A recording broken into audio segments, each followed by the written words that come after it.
بسم اللہ الرحمن الرحیم۔ باب الاقتصاد فی الطاعہ۔ یہ کتاب امام نووی رحمہ اللہ کی کتاب ہے جو کہ ریاض الصالحین ہے۔ باب باندھتے ہیں باب الاقتصاد فی الطاعہ کہ اقتصاد یعنی اقتصاد مطلب توسط یعنی میانہ روی، اعتدال، افراط اور تفریط کے بیچ، ایکسٹریمزم اور جو یہ ہے لاپرواہی ہے اس کے بیچ، نہ ہی زیادہ تشدد برتنا نہ ہی لاپرواہی برتنا، بالکل اعتدال اور انصاف سے کام لینا، اس کا مطلب ہوتا ہے اقتصاد کا مطلب۔ تو الاقتصاد فی الطاعہ، نیکی میں، اطاعت میں یعنی اللہ تعالیٰ کی اطاعت، اس میں اعتدال یعنی عبادت میں اعتدال، میانہ روی۔ اور قرآن کی آیت نقل کرتے ہیں کہ اللہ تعالیٰ نے فرمایا طٰہٰ ما انزلنا علیک القرآن لتشقیٰ، کہ اے نبی صلی اللہ علیہ وسلم، ہم نے اس قرآن کو آپ کے اوپر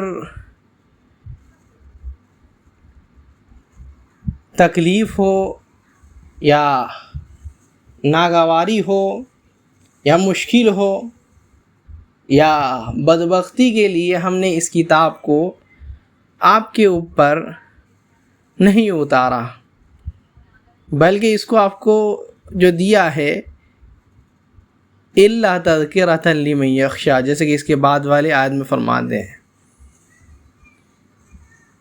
کہ یہ جو ہے تذکرہ ہے، یہ جو ہے ایک نصیحت ہے ان کے لیے جو لوگ ڈرتے ہیں۔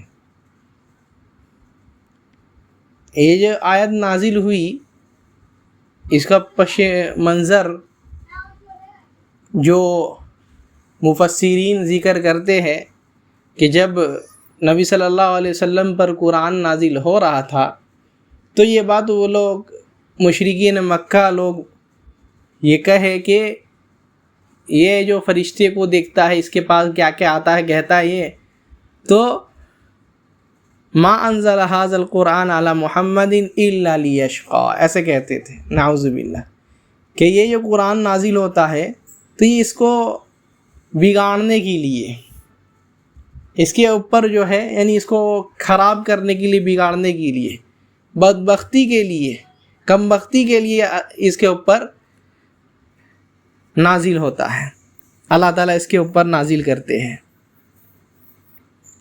تو اللہ تعالیٰ یہ قرآن کی آیت دے کر کے تسلی دیتے ہیں اپنے نبی صلی اللہ علیہ وسلم کو کہ ما انزلنا علیک القرآن لتشقیٰ، اے نبی صلی اللہ علیہ وسلم، ہم نے بدبختی کے لیے، کم بختی کے لیے، یا آپ کو ناگوارا ہو اس وجہ سے، یا آپ کو پریشانی ہو اس وجہ سے قرآن کو نہیں اتارا ہے، آپ کو جو ہے ہم نے رحمت دیا ہے، آپ کو رحمت بنایا ہے، آپ کو تذکرہ دیا ہے، نصیحت دیا ہے، نصیحت ان کے لیے جو ڈرتے ہیں۔ یہ آیت اس وجہ سے کہ قرآن جو اللہ تعالیٰ دیے ہے، یہ قرآن اپنے اوپر کوئی بوجھ نہیں بنا لے، کوئی اپنے آپ کو ہلاک کرنے کا ذریعہ نہیں بنا لے، یعنی تشدد نہیں برتنے لگے، اس میں جو ہے افراط سے کام نہ لے، اس میں غلو نہ کرے، اس وجہ سے اس آیت کو نقل کرتے ہیں۔ اس کے بعد والی آیت کہتے ہیں وقال تعالی، اللہ تعالیٰ نے فرمایا یرید اللہ بکم الیسر ولا یرید بکم العسر، اللہ تعالیٰ تم سے آسانی چاہتا ہے، اللہ تعالیٰ تم سے تکلیف یا مشقت نہیں چاہتا. اللہ تعالیٰ تمہیں آسانی کرتا ہے، تمہارے ساتھ آسانی کرتا ہے، تمہیں کوئی تکلیف نہیں دیتا. اور یہ روزوں کے آیت میں نازل ہوئی، جو اللہ تعالیٰ نے روزوں میں جو چھوٹ دی ہے اس میں. لیکن عام ہے، اللہ تعالیٰ نے جتنے آسانی دین اسلام میں دیا ہے اتنے کسی میں نہیں دیے. تو یہ دین جو ہے دین یسر ہے، یعنی آسان والا دین.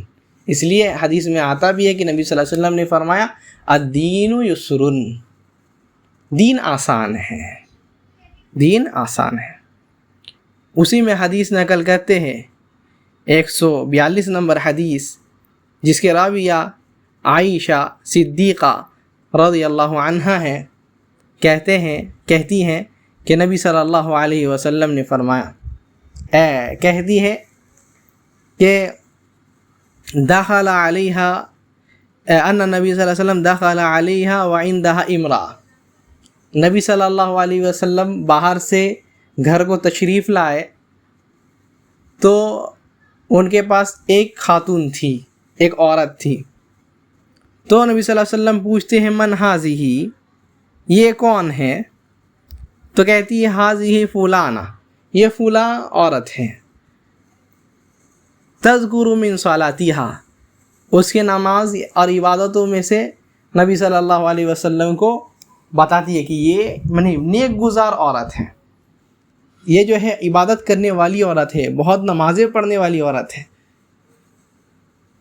اور اس میں سمجھ میں آتا ہے کہ بہت زیادہ بیان کی، یعنی تکلف سے عبادت کرتی ہے، تشدد سے عبادت کرتی ہے، عبادت میں غلو کرتی ہے. تو نبی صلی اللہ علیہ وسلم کیا بولے جواب میں؟ جب ایسی حالت اس کی دیکھے تو نبی صلی اللہ علیہ وسلم بولے ماہ، یہ منع کرنے کا، انکار کرنے کے لیے، منع کرنے کے لیے، اور کیا ہے جھڑکنے کے لیے، جیسے ہم لوگ کہتے ہیں نا، تو ایسے ہی نبی صلی اللہ علیہ وسلم نہ علیکم بما تطیقون، نہ ایسا نہیں کیا کرو، علیکم ما تطیقون، علیکم بما تطیقون، جس چیز کی تم لوگ طاقت رکھتے ہو اتنا ہی کرو، اسی کو پکڑے رہو. جس چیز کی جتنی طاقت ہے بدن میں اتنا ہی کرو بس. فواللہ، کہتے ہیں کہ اللہ کی قسم، لا یمل اللہ حتی تملو، کیا اللہ تعالیٰ نہیں تھکے گا؟ یعنی اللہ تعالیٰ اس کا ثواب تب تک دینا نہیں چھوڑے گا حتی تملو، جب تک تم تھک نہ جاؤ. یعنی تم عبادت کرتے کرتے تو تھک جاؤ گے، لیکن اللہ تعالیٰ اس کا ثواب دیتے دیتے نہیں تھکے گا. تو کیا ہے، جتنا طاقت ہے اتنی عبادت کرو. کیوں؟ اللہ تعالیٰ تمہیں بدلہ دینے سے نہیں تھکے گا، لیکن تم عبادت کرتے کرتے تھک جاؤ گے. تو کیا ہے، عبادت اتنی ہی کرو جتنی طاقت رکھتے ہو. اور کہتی ہے عائشہ رضی اللہ عنہا، وَكَانَ أَحَبُّ الدِّينِ إِلَيْهِ مَا دَوَامَ صَاحِبُهُ عَلَيْهِ، اور نبی صلی اللہ علیہ وسلم کے پاس جو دین پسندیدہ تھا، یعنی دین میں جو عمل پسند تھا نبی صلی اللہ علیہ وسلم کو، کہ انسان دین میں کیسے جمع رہے، تو کہتے ہیں کیسے، جس میں ایک بندہ جو ہے بالکل کیا ہے، ہمیشہ وہ عمل کرتا رہے، یعنی بالکل جمے رہے، اس میں دائم رہے ایک ہی کام میں. یعنی اگر آج 2 رکعت پڑھتے ہیں تو ہمیشہ 2 رکعت پڑھے. آج 2 کیا ہے صفحہ قرآن پڑھتے ہیں، 2 پیج قرآن پڑھتے تو کیا ہے ہر روز پڑھیں.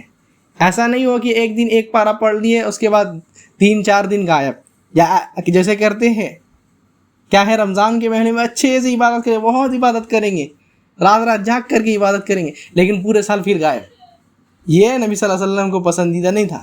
نبی صلی اللہ علیہ وسلم کا پسندیدہ عمل کیا تھا کہ ایک بندہ تھوڑا سا ہی عمل کرے، تھوڑا سا ہی نفل کرے، واجبات کے ساتھ تھوڑا ہی جو ہے نفل عمل کرے،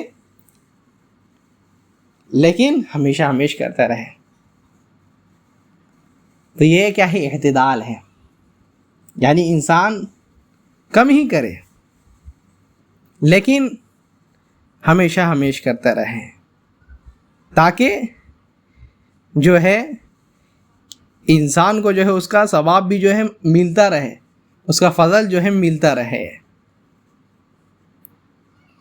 کیونکہ انسان ایک دن میں عمل کر لیتا ہے، کوئی اس خیر اور برکت اس کے اوپر نازل ہو جاتی، لیکن اس کے بعد پھر کئی دن تک نہیں کرتا تو محروم رہ جاتا. لیکن ہر دن کچھ نہ کچھ کرتا رہتا ہے تو اس کے اوپر خیر و برکت باقی رہتی ہے. تو جو طاقت ہے، جتنا طاقت ہے انسان کو اتنا ہی کرنا چاہیے. فرض کے بعد یا فرض میں بھی جو ہے اتنا تشدد نہیں برے. فرض ہم پڑھنے شروع کیے تو ایک دم لمبا پڑھے جا رہے، آدھا گھنٹہ، ٹھیک ہے، اس کے بعد کچھ کام آ گیا تو 4 منٹ میں پڑھ لیے. ایسا نہیں ہونا چاہیے. ابھی کوئی کام نہیں ہے تو ایک دم اچھے سے ایک دم خوشو خضو سے پڑھ رہے، ایک دم ایسے پڑھ رہے کہ آخری نماز ہے. لیکن جب کام ہے تو ایسا پڑھتے ہیں جیسے کہ کیا ہے، جیسے کوا چوچ مارتا ویسے ہی نہیں. اعتدال ہونا چاہیے، انصاف ہونا چاہیے. انسان ہمیشہ ایک اس میں چلے، ایک طریقے میں چلے، کمی کرے لیکن ہمیشہ کرتا رہے. یہی اس حدیث میں بتایا گیا ہے. واللہ اعلم.